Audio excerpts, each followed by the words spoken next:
What is up, everyone? JD here. Got a review for you. Let's jump into it.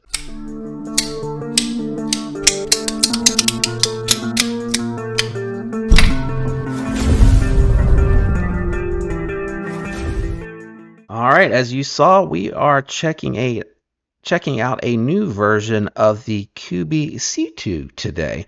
This one here is a very affordable model. You got 14C28N in a stone-washed blade clip point. I mean, you could call it a trailing point or a modified clip point, but I'm just going to go with clip point. And it is now being presented with Ultim. I really like the radial pattern that Kubey is doing on these. It's very well done. You got a nice fold over deep carry pocket clip, and you can see how all of the internals work on this particular one here. So you can kind of see everything passing through the skeletonized liners, and you do get multiple means of deployment with this one. Ergos are really good on this one too. Locks you in. I can get a full 4-finger grip on here. Also, kudos to Kubey for not cheaping and doing Ultim on the backspacer here with that lanyard pin. I really think that's a nice touch, along with the radial patterns, which give good grip on this. Now, I do admit that I think the polish Ultim is very good looking, but on a knife like this, it feels like a worker. It feels like something that you're meant to hard use and that you're going to want to get very good grip on. And they did a great job with that. The radial pattern really is grippy, very well textured. You can grip onto that very, very well. And then the pocket clip here, even though it looks like it's going to be uncomfortable, where it actually lands on the hand here, way up in like no man's land, it doesn't really create any sort of hot spot. I would have liked that build to go down a little bit more, but I think because they made it so wide and they chamfered it so well there, it actually doesn't create a hot spot. You can feel it's there, but honestly, not leaving any kind of indent or anything like that when I'm holding onto the knife. As far as how it cut, it performed very well. Kubey seems to be really doing something special with their 14C28N. It performed very, very well, considering that this has been in the pass around for a little bit, going through the paper. And as you know, or may know, with 14C28N, it is very easy to hone and strop and get it back to a fine edge, long as you haven't really destroyed the edge. And even if you have destroyed the edge, very easy to sharpen back up. And then when this was going through the cardboard, I wasn't sure because the geometry doesn't feel super thin, but with the belly and the tall flat grind and the gradual increase on the geometry, because it is a relatively thin blade stock, very slicey going through the cardboard, and then very impressive in the pinch grip because they have this low clip point on there. The tip is way down below, or even, I would say, just slightly below where the pivot is. I mean, just barely. But that does turn it into a very nice pinch grip, very comfortable to use, which was surprising. I didn't think we were going to see that with this particular one. Good access to the lock bar. You got ceramic bearings. They are stamped, but very good detent, very satisfying to deploy, very good thumb stud action as well. I know it's a bit of a unique design, but truth be told, for a work knife or something that you want to hard use, this actually works really well. Good grips, like I said, good ergos, good jimping here on the back to kind of lock you into place, and you can grip onto it very nicely. And of course, you can reverse grip this very nicely as well. The only thing that I did take note of, even though the pocket clip is nested and inset with flat screws, which is all positive, it's not reversible. And I think that might have to do with the fact that they probably would have needed to include a additional clip for the lefties, because this clip would have like sat really low when you picked it up and moved it over. It would have been I think I would have been very low. I tried to imagine what it would look like, and it could work flipped over, but either way, I think that's a little bit of a miss. Not a huge thing. I know lefties are going to be, disagreeing with that. They're going to say it is a big deal, and I totally get that.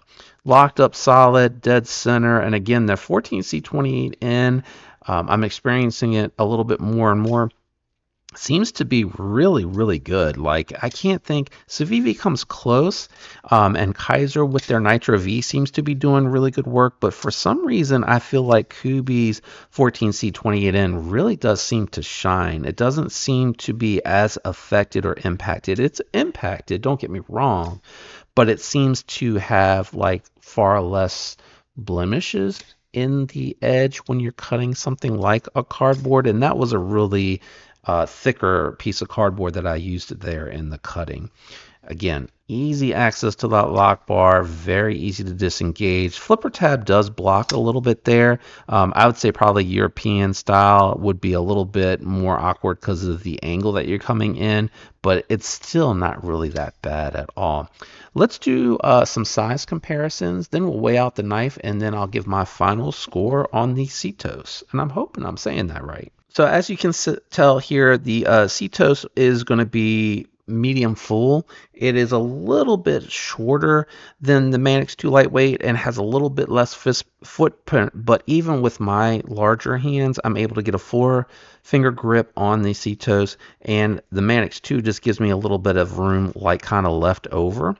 And then, of course, you got that forge choil, which is a true dedicated forge choil that allows you to choke up, and it's certainly larger than the Para 3 lightweight. Let's do a couple of budget knives. Okay, so here is the Cetos against the Civivi X1, which is a smaller lightweight EDC, and the Kaiser Mini Grouper, which is definitely like the small end of medium for me. I can still get a 4-finger grip on there, but as you can see, I am starting to really hang off the back of that one, whereas the Cetos does allow me to get all 4 fingers on there. Let's do close profile. All right, as you can see, close profile, it does take up a lot of real estate as far as the height of the knife, but it's very comparable, I think, to the Manix 2 as far as how deep into the pocket it'll go and how deep it'll actually reach into the pocket, depending if you carry anything else in the pocket with your EDC. That is something that could be a difference maker. And then as far as thickness, it is just ever so slightly thicker than the Manix 2 lightweight there due to the full steel liners and onlay style scales, and then very comparable to the Mini Grouper. Let's grab this scale and check the weight on this one. All right, scale is out and on. Let's see what the C2 is weighing. So coming in at 4.6 ounces, not too bad considering how much steel you have on that blade. It really is quite a tall blade, and then you got a lot of handle here with steel liners, even though they are milled for weight reduction and weight relief cutting. You do have a lot of knife here considering the weight that it's coming in at.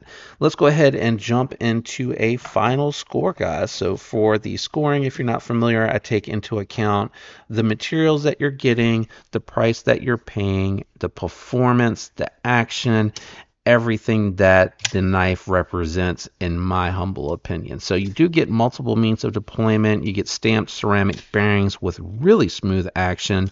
I would say you get good access to the lock bar, definitely very solid compared to some others. I've had some CJRBs here lately that have just been really bad with the lock bar access. Very well made. You got very interesting materials. I like the stonewash that Kubey does on here. It's one of the nicer ones out there. I would say Kaiser and then Kubey probably are my top 2 for the actual static wash, stonewash blades that are out there. For me, this one being Ultim is a nice add-on. The radial milling is on there. Probably not what I would normally gravitate to as far as designs, but still very much appreciated and liked how it performed. And again, it makes me feel like Manix 2, Shaman type, Padre type knife, or even Kaiser S-Tau and Sheepdog. Very kind of like hard use, very surprising slicey geometry on there. So I think I'm going to go 6-1. I think I'm going to go 6-1 for the C2, and the only reason it's a little bit lower in the 6s for me is just, again, the overall aesthetics are not really for me, but I really can't discount anything else here. The only thing I think could have been better is if it were 154 cm. I think that would have really bumped it up into the upper 6s for me. for sure. But I feel good about that score. I think that is truly representative of what's here. It was a very solid performer. 14C28N is a good budget steel. I think the price is right. I think the materials are very nice. I like the attention to details. Thumb studs very good. Flipper tab has great jimping on there for that light switch.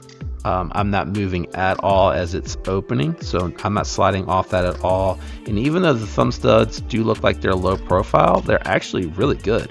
So I do like those a lot. Let me know, what do you think about the Kubey Cetos, and what do you think of the score that I gave it today? Do you have one of these, or are you interested in it? If not, just give me a pocket check down below. I definitely love to hear that from you guys, or say hi, whatever it is that you want to do. If you enjoyed the video, definitely on your way out, a like would be appreciated. And if you're not subscribed, I'd love to have you subscribe. Special thanks to the channel members out there. I love you all. I hope you have a fantastic week. I'll catch you on the next one. Peace.